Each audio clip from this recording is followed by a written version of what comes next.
es la puerta de las moradas.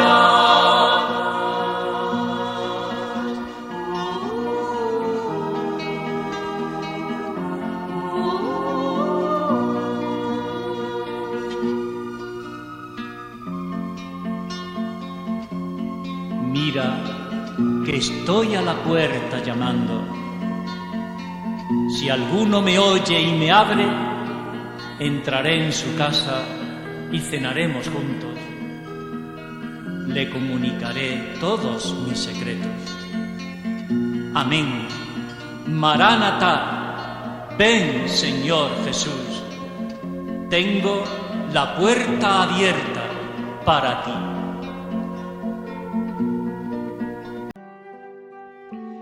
Moradas o castillo interior. Charla 14. Las sextas moradas, capítulos 7 a 9. Después de haber desarrollado el tema de los trabajos exteriores e interiores que experimenta el alma en las sextas moradas, así como los fenómenos místicos de las hablas de Dios, los arrobamientos y el éxtasis y el deseo de morir para vivir, Teresa hace del capítulo 7 el capítulo cristológico por excelencia de toda la obra. Aunque a primera vista el tema cristológico parece aquí desenganchado de toda la fenomenología mística que lo precede y que le sigue en los siguientes capítulos, no podemos olvidar que el eje y centro, la causa y el fin de toda esta fenomenología sobrenatural es Cristo Jesús. Las hablas son palabras de Jesús a Teresa. Las visiones de una naturaleza o de otra lo son de Cristo, y el silbo amoroso que la saca de sí en el éxtasis o la introduce en lo más profundo de sí misma procede del buen pastor. La amplia gama de fenómenos místicos que describe es por lo tanto radicalmente cristocéntrica, aunque desemboque, como no puede ser de otra manera, en la experiencia de un Dios trinitario, y tampoco carezca de experiencias místicas donde el centro sean el Dios Padre o el Espíritu Santo. El puente entre los capítulos anteriores y este lo encontramos en los 4 primeros números, que tratan sobre una pena constante que la persona que ha llegado a las sextas moradas siente debido al recuerdo doloroso de sus pecados, pero que no tiene nada que ver ni con el temor al infierno o a la justicia de Dios, ni con el temor servil al castigo por sus faltas, pues la persona se sabe ya que ha llegado hasta aquí de sobra perdonada. Este dolor tiene que ver con la dolorosa conciencia de haber sido tantas veces ingrata y el rechazo hacia el amor de Dios, de un Dios que es amor, de quien tantas y tan grandes mercedes ha recibido. Paradójicamente, aunque dolorosa, se trata de una inequívoca señal de que se está avanzando por el buen camino. Yo no tendría por seguro, dice la santa, por favorecida de Dios que esté un alma que se olvidase de que en algún tiempo se vio en miserable estado, porque, aunque es cosa penosa, aprovecha para muchas. Sextas moradas 7.4. Y es que, con el conocimiento de Dios, ha crecido también el de la propia naturaleza pecadora de la persona, lo que la aboca a la humildad, es decir, al reconocimiento más auténtico de la verdad de sí misma. A partir de aquí le es fácil a la autora dar el salto de la fragilidad humana a la absoluta necesidad de la humanidad de Cristo, por quien Dios salva al hombre.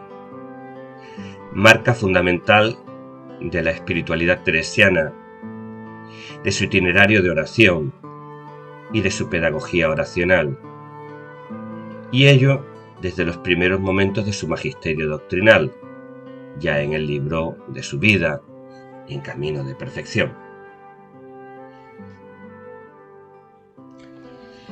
Teresa había aprendido a recogerse interiormente con algunos libros de la escuela mística franciscana del siglo XVI, que defendían que para llegar a la contemplación era necesario, una vez superado el estado de principiante, abandonar mentalmente, o en palabras de la propia santa, levantar el entendimiento de todas las cosas corpóreas, incluida la humanidad de Cristo.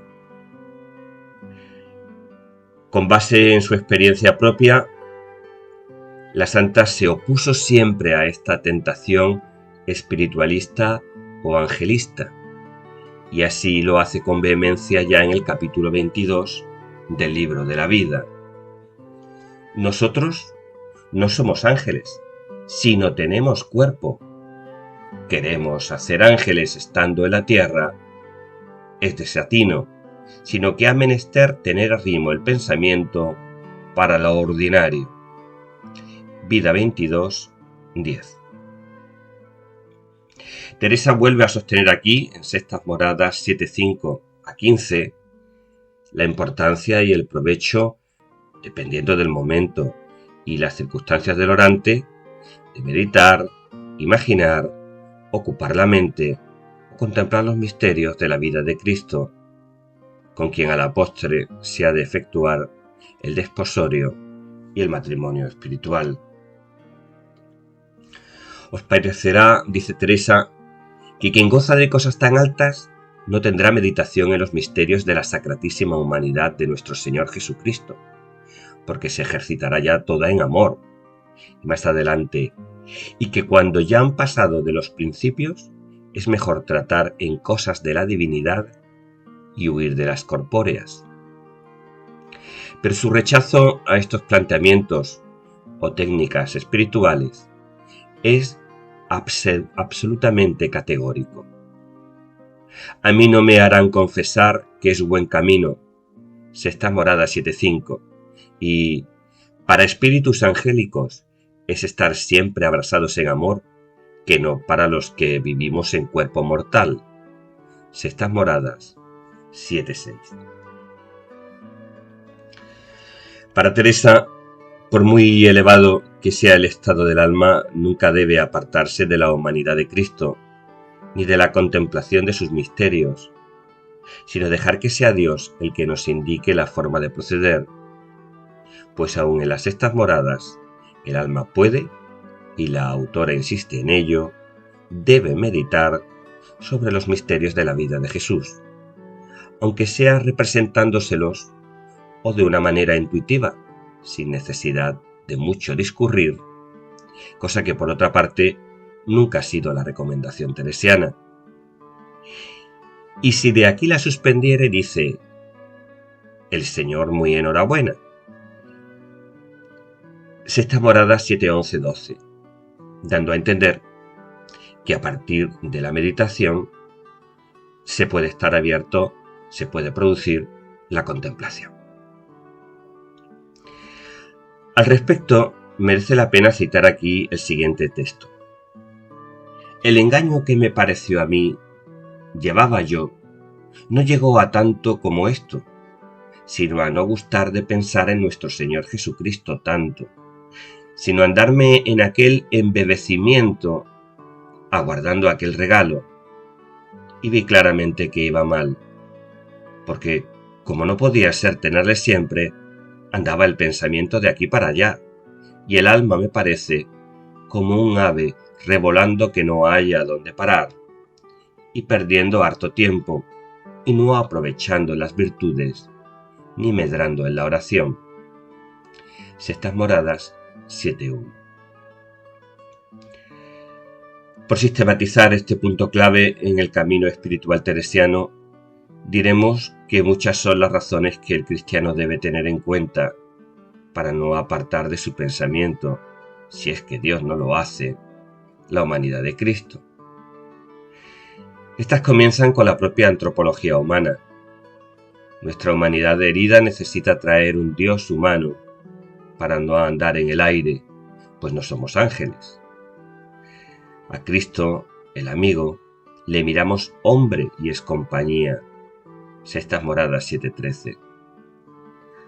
Hay también una razón cristológica. Cristo es el Dios con nosotros. Estar con Él en los misterios de su vida es suma riqueza. Además está el designio de Dios Padre, que ha querido nuestra salvación por medio de esta humanidad.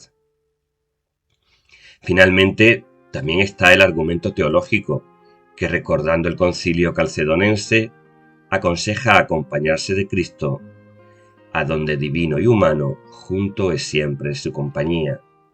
Sextas Moradas 7:9.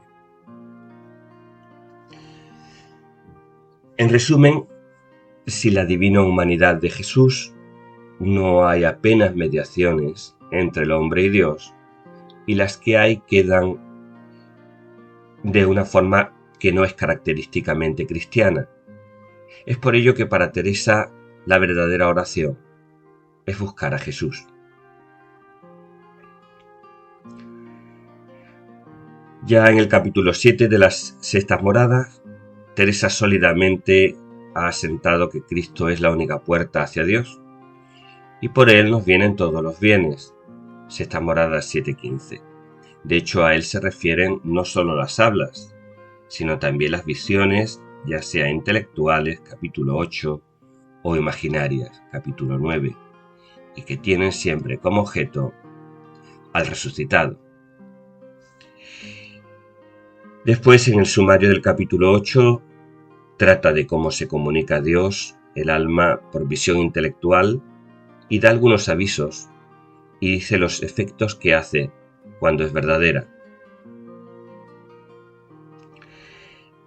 En Sextas Moradas 8:1 afirma: mientras más adelante va un alma, más acompañada es de este buen Jesús. No es extraño, pues, que habiendo avanzado el alma en su camino espiritual, tenga en ocasiones una vivencia de intensísima presencia del amado a través de lo que la autora llama visiones intelectuales, y que no tienen nada de visiones, pues en nada intervienen los sentidos corporales, por lo que mucho menos podría hablarse de alucinaciones, como se hace a veces con tanta rapidez como frivolidad, hablando de los fenómenos místicos en Teresa. Acaece, dice la autora, estando el alma descuidada de que se le ha de hacer esta merced, ni haber pensado jamás merecerla, que siente cabesía a Jesucristo nuestro Señor, aunque no lo ve, ni con los ojos del cuerpo ni del alma.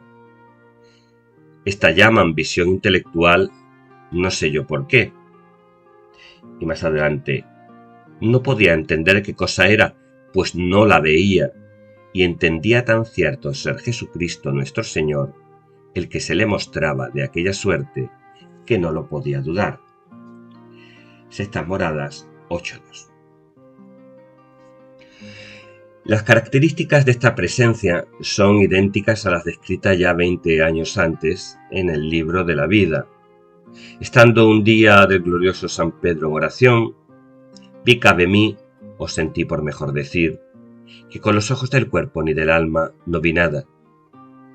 Mas parecíame estaba junto cabe mí Cristo y veía ser el que me hablaba a mi parecer.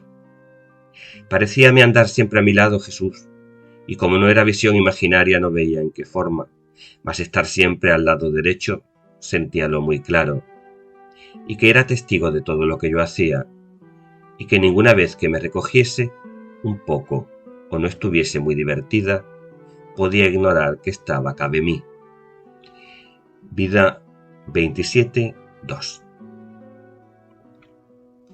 Estas visiones intelectuales, o por evitar la ambigüedad del término, estas percepciones extrasensoriales o intuitivas de la presencia, definen la experiencia mística de Teresa como presencia de Cristo resucitado y a menudo vienen acompañadas de hablas.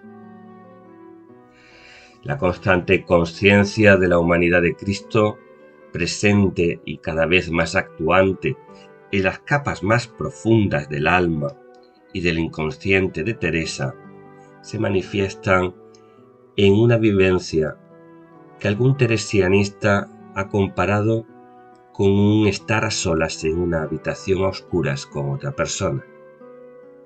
Se sabe que está, pero no la vemos. Precisamente porque la experiencia no es un fenómeno sobrenatural espontáneo, sino fruto de una larga relación de convivencia con el amigo del alma y en el alma.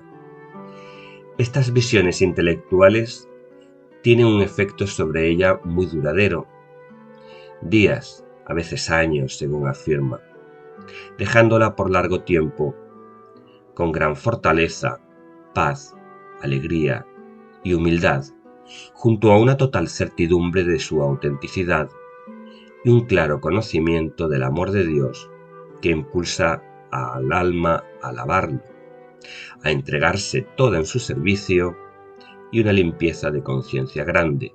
Sextas Moradas 8.4. En cualquier caso, Teresa siempre recomienda poner en conocimiento de confesores letrados, es decir, con conocimiento y experiencia, estas visiones. Más provechosas que las intelectuales son las que Teresa denomina visiones imaginarias, ya que estas últimas se conforman más con la naturaleza humana, que normalmente opera con pensamientos e imágenes mentales. Sin embargo, por ello también son más peligrosas, pues son más susceptibles de engaño o autosugestión. Curiosamente, la santa afirma que estas visiones no se dan nunca en las séptimas moradas, como tampoco se dan en ellas los arrobos o los éxtasis. Teresa dedica el capítulo 9 de estas sextas moradas a las visiones imaginarias, a las que compara con una joya guardada en un relicario que Dios mostrara de presto, es decir, muy brevemente, pero cuya imagen quedara esculpida en la memoria como un relámpago. El objeto de esa fugaz visión es siempre la humanidad de Cristo, bien resucitado o bien como andaba en el mundo. Sextas Moradas 9, 2-3.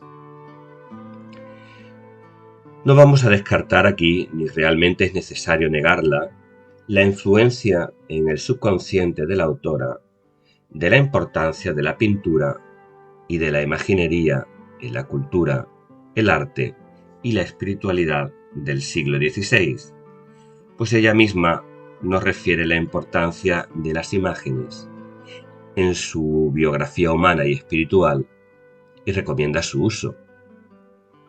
Se trata de imágenes sencillas, sin lujos, que recuerdan al ausente. Un medio, nunca un fin en sí mismas, pero con el tiempo van a fuerza de contemplarlas, quedando grabadas en su interior. Con todo, la santa se cuida muy mucho de afirmar en el texto que ella percibe sus visiones imaginarias. Nosotros diríamos imagen mental, no como una imagen estática, al modo de las pinturas a las que ella era tan aficionada, sino que, según explica ella misma, las ve en su mente como imágenes con vida, que le hablan y que además de impresionar su mente, iluminan su entendimiento, mostrándole grandes conocimientos y verdades sobre Dios. La santa insiste con vehemencia también aquí que no se trata de una visión corporal, esto es, vista con los ojos, pues según confiesa, estas visiones corporales ella nunca las ha tenido, sino que en todo momento está hablando de un ver con los ojos interiores del alma. Sextas Moradas 9, 3-4. Descartamos, por tanto, también aquí la experiencia morbosa o la alucinación, con la que, como hemos dicho rápidamente, se suele zanjar el tema de las visiones. Y decimos visiones entre comillas, pues como hemos ido explicando, se trata de fenómenos de vivencia de la presencia del Señor, mucho más complejos, con resonancias morales y contenidos teológicos, que estudiados en detalle no pueden limitarse ni confundirse con estados de conciencia alterado, aunque broten de una psicoafectividad fuertemente impresionada por el Señor. En este sentido, más bien estaríamos ante una prueba de una profundísima acción de Cristo en las capas más hondas e inconscientes de un corazón cuyo característico ser habitado por el amado rebosa ante las capas de la conciencia. De cara al discernimiento, Teresa dice que si la visión imaginativa durara mucho, es que estaríamos ante una imaginación propiamente dicha, ante una composición de la mente humana. En tal caso, la sugestión siempre dejaría al alma fría, más que si viéramos una simple imagen devota. Por el contrario, y a diferencia de las visiones intelectuales, las verdaderas visiones imaginarias tienen un impacto psicosomático tan grande que suelen ir acompañadas de arrobamientos. Solo el tiempo y la traducción en frutos de obras y virtudes que el confesor pueda constatar permitirá, y ello con el tiempo, según la propia santa, discernir la validez de estas visiones.